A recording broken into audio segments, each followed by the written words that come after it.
हे WhatsApp money minds. चलो आज पैसा रिकॉर्ड करते हैं विद स्टाइल। आज का टॉपिक है नेशनल पेंशन सिस्टम। क्या है एनपीएस, कैसे काम करता है और सबसे बड़ा सवाल एनपीएस रिटायरमेंट के लिए बेस्ट है या हाफ ट्रूथ। वीडियो के एंड तक ज़रूर देखिए, ये आपकी रिटायरमेंट स्ट्रैटेजी डिसाइड कर सकते हैं। नेशनल पेंशन सिस्टम एक voluntary government back market link retirement saving scheme है जो कि लॉन्च हुआ था ऑन 1 जनवरी 2004, जो कि पहले सिर्फ सेंट्रल गवर्नमेंट एम्प्लॉयज़ के लिए था, पुरानी गारंटी पेंशन को रिप्लेस करने के लिए। तब इसका नाम था न्यू पेंशन स्कीम।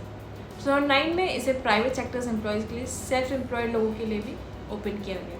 2015 के बाद ऑफिशियल नाम बना नेशनल पेंशन सिस्टम। पुरानी defined benefit pension system government के लिए फाइनेंशियली अनस्टेबल हो रही थी। एनपीएस एक डिफाइंड कंट्रीब्यूशन मॉडल है। एम्प्लॉय कंट्रीब्यूट करता है, मार्केट रिटर्न्स डिसाइड करते हैं, फाइनल कॉर्पस। रिटायरमेंट के बाद एन्युटी मिलती है पेंशन के फॉर्म में। एनपीएस को रेगुलेट करता है PFRDA, pension fund regulatory and development authority. इसका काम है investor protection, compliance monitoring and pension market develop करना। अकाउंट खुलते ही मिलता है प्रान, परमानेंट रिटायरमेंट अकाउंट नंबर, जो कि लाइफ लॉन्ग तक वैलिड रहता है। एनपीएस में 2 टाइप्स के अकाउंट मिलते हैं, tier 1 and tier 2। Tier 1 account में रिटायरमेंट अकाउंट ये मैंडेटरी है अगर आप एनपीएस ज्वाइन करते हैं। इसमें जो भी पैसा आप इन्वेस्ट करते हो वो बेसिकली रिटायरमेंट के लिए लॉक हो जाता है। इसकी विड्रॉल की बात करें, नॉर्मली आप एज 60 पे विड्रॉ कर सकते हैं। रिटायरमेंट के टाइम पे 60% amount tax free lump sum निकाल सकते हैं। बाकी 40% से कंपल्सरी एन्युटी लेनी पड़ती है जो टैक्सेबल पेंशन देगी। पार्शियल विड्रॉ भी कर सकते हैं, कुछ कंडीशन में 25% तक विड्रॉ कर सकते हैं। घर, critical illness, higher education etcetera. Tax benefit भी यही मिलता है, जो कि 1.5 lakh under section 80C and extra 50,000 under section 80CCD sub section 1B। Tier 1 का मकसद है रिटायरमेंट फंड क्रिएट करना डिसिप्लिन सेविंग के through. Tier 2 account voluntary savings, ये ऑप्शनल है, इसमें लॉक इन नहीं होता। म्यूचुअल फंड की तरह एनी टाइम पैसा डिपॉजिट एंड विड्रॉ कर सकते हैं। कोई टैक्स बेनिफिट नहीं मिलता। Usually long term savings, short term goals, emergency fund या लिक्विडिटी के लिए यूज़ किया जाता है।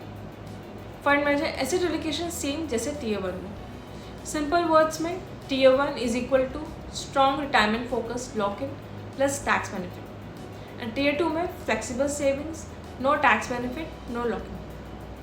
इन्वेस्टमेंट स्टाइल, एनपीएस में बेसिकली 2 तरह के इन्वेस्टमेंट स्टाइल्स होते हैं, active choice and auto choice. आप खुद डिसाइड करें कितना % इक्विटी और कितना % डेट में इन्वेस्ट करना है। ऑटो चॉइस में एज के हिसाब से ऑटोमेटिक रीबैलेंसिंग होती है। एनपीएस पैसा इन्वेस्ट होता है Indian stock market, mostly large cap में, high rated corporate bonds, government securities and limited exposure to REITs and InvITs. Professional fund managers manage करते हैं। इसमें टैक्स बेनिफिट है 1.5 लाख का under section 80C combining PPF and EPF etcetera. Extra 50,000 under section 80CCD sub section 1B only for NPS. Total 2 lakh का deduction हो जाता है। Maturity age है 60% tax free lump sum withdrawal है, 40% कंपल्सरी एन्युटी है जो कि पेंशन टैक्सेबल है। फीस फंड मैनेजमेंट चार्जेस 0.01 से 0.09%। अदर चार्जेस मिनिमल है। म्यूचुअल फंड की एवरेज एक्सपेंस रेशियो 1 to 2% से काफ़ी कम है। Equity option 9 to 12% CAGR over long term. Debt option 7 to 9% CAGR, better than PPF FD जो कि 6 से 8%, बट फुल्ली मार्केट लिंक होता है और गारंटी नहीं होता।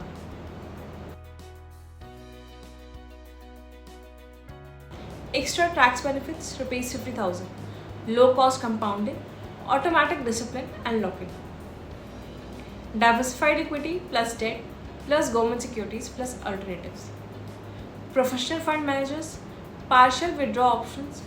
All this makes NPS look perfect, but reality और भी layered है। डिसिप्लिन क्रिएट होती है लॉक-इन से, रिटायरमेंट फंड सिक्योर रहता है, लो एक्सपेंस रेशियो, कंपाउंडिंग बेटर होती है। टैक्स बेनिफिट स्पेशली वैल्यूबल इन हाई टैक्स ब्रैकेट्स। 40% कॉर्पस की कंपल्सरी एन्युटी बाय करनी पड़ती है, टैक्सेबल पेंशन होता है। जिसमें पेंशन टैक्सेबल है।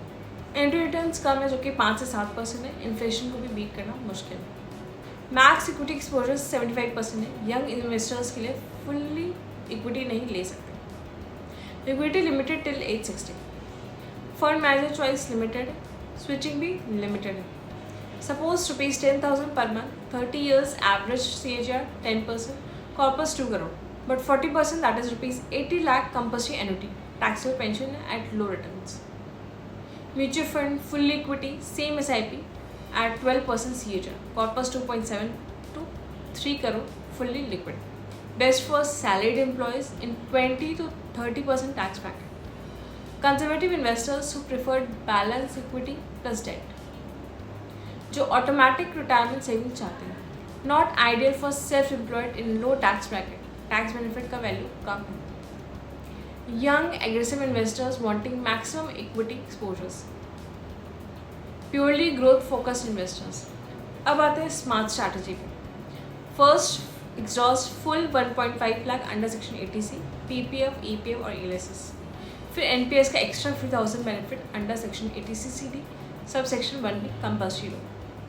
Use active choice with maximum 75% equity till age allowed. Combine NPS with mutual funds for higher growth plus liquidity. Plan annuity taxable pension in advance. NPS best है discipline low cost tax saving retirement base बनाने के लिए, लेकिन only best नहीं है। NPS के साथ mutual funds, PPF, EPF, gold, real estate का कॉम्बिनेशन भी बनाना चाहिए। रियल स्मार्ट इन्वेस्टर्स NPS को एक पिलर की तरह यूज़ करते हैं, पूरा बिल्डिंग नहीं। वीडियो पसंद आए लाइक करो, कमेंट पे लिखो आप NPS यूज़ करते हैं, क्या एक्सपीरियंस रहा। Subscribe for more honest and practical money videos. मैं हूँ CFP विधि वर्मा। मिलते हैं अगले वीडियो में, और याद रखो अर्ली प्लान करो, टेंशन फ्री रिटायर हो। Bye bye.